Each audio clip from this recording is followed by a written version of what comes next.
Hey everybody, welcome to the first episode of Car Talk in 2023 with Mike DiPaolo. So I know it's been a long time since I've done one of these things, and I guess over the Christmas time and over the winter we just seem to not drive around a lot, so I didn't do any episodes, but now I'm here, now I'm back.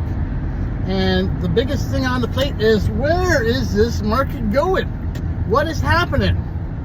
It's been a roller coaster ride for most people. And okay, so here's the lowdown. Interest rates went from a variable rate of 1.25% to now those variable rate people are paying 5%. Anyone who signed on for a fixed term rate in the past couple of years may have signed on at 2%. I know myself, I signed up at 2.2, so the rates aren't affecting me. But it was the people who signed up for the variable rates or the people who are now buying that are affected. So what does that mean? It means basically the banks are doing two things. They're either extending amortization for some of these mortgages because people can't afford them. They've gone up huge. With the variable rate, what's happened is depending on what type of variable rate you have, there's some that just pay interest, and there's some that basically calculate the interest to principal ratio. So as the rates have gone up, all they're doing is paying off interest, okay, and no principal. So, and in some cases, it's not even covering the interest. So some of the banks are taking that interest portion that they're not paying and adding it on to the mortgage. So you're paying a higher mortgage every month because you're not paying it down. So this is not good for people. It's one of those situations where you'll be paying your house off for 100 years, okay? Not good, not good. So basically what's going to happen here is you're going to see a lot of banks, when it comes time to renew, they're not going to renew some people's mortgage, because if the prices of houses have dropped, and they've dropped 25% from peak to trough right now, they may even go down further. From February of 2022 was the peak, so from there across Canada has gone down 25%. So when they go to renew, the bank's going to say, hey, we lent you $700,000 on this house, but now it's only worth $600,000. We cannot give you another mortgage, right? It's like, so some of the homeowners will be forced to sell their homes or seek additional financing elsewhere. That's not a good scenario. So I guess end of the day is, hopefully that doesn't happen to a lot of people.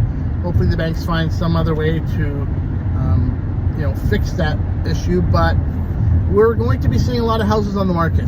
I think as a result, come June, July, August, we're going to see a large influx of houses because people just can't afford their payments anymore, and they bought to the top of their budget, and now that budget has changed because the cost of their mortgage has changed. So that's what we're going to be seeing. Right now we're still very low inventory. We had prices actually go up a little bit in the last month because of inventory, not much, but they went down and then they peaked a little bit. So ever since the pause of the interest rates last month, buyers have come back to the table. They're purchasing whatever they can. Houses are going back into multiple offers, anything under $600,000. So it's a weird situation where people kind of think the houses are overpriced, but they don't want to pay a higher mortgage rate if it goes up, and they know the best houses are going to go in multiple offers, so they're just biting the bullet. Where will house prices go from here? It's hard to say. If the interest rate pause basically sets in and people are like, okay, this is it, then they'll stay stable. But if the interest rates go up again in the next month or two, then we'll see a further decline of prices. We may see an influx of houses because people's mortgages are now higher than they can afford. So you'll have excessive supply and diminishing demand. And if you took grade 10 economics, grade 9 economics, whatever, I think it's grade 10, you know that the supply and demand curve affects pricing. High supply, low demand, prices drop. Low supply, high demand, prices increase just because of scarcity.